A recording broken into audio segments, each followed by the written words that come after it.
Nataka kutangaza ya kwamba ng'ombe 58 ambaye iliibiwa katika sehemu ya posta kule Laikipia tumeweza kurejesha 52 kufikia hivi leo, na tunatarajia wale wengine waweze kufikia idadi ambayo inatakikana.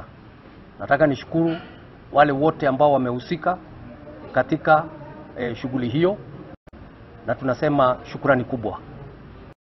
Vile vile kuna mbuzi ambao waliibiwa sehemu ya Longewan ambaye ni 210 ambao iliibiwa kule. Kufikia leo asubuhi tumeweza kurejesha 79. Ile iliyobaki bado tunasakanya, na nina imani ya kwamba tutaweza kurejesha mifugo hiyo kwa wenyewe. Wale wajambazi ambao wanazunguka hapa hawana tofauti na magaidi, na serikali itashughulikia magaidi jinsi inavyotakikana, na hakutakuwa na huruma. Tutawasaka, tutawatafuta, tutawashughulikia, na watakiona ambayo hawajaona. Mambo haya ambayo saa hii wanaingilia ni mambo ambayo imepitwa na wakati.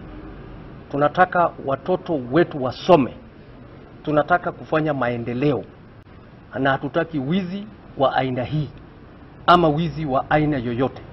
Hawa wanatumia mabavu, wanatumia bunduki, hawana imani, hawadhamini maisha.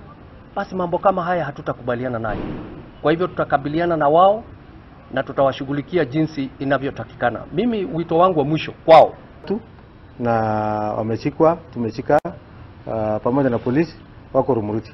So na mbuzi ya Letoroi 210 mbili leo ilikuwa inauzwa soko, na wale watu wanauza wanajulikana. So to me that is slam dunk kwa basketball. Tusaidie kurecover for the good job he has done. So ile 28 ng'ombe ya August na hii ingine ya 210 ya Letoroi na hii 60 hapa yote ni alogorete.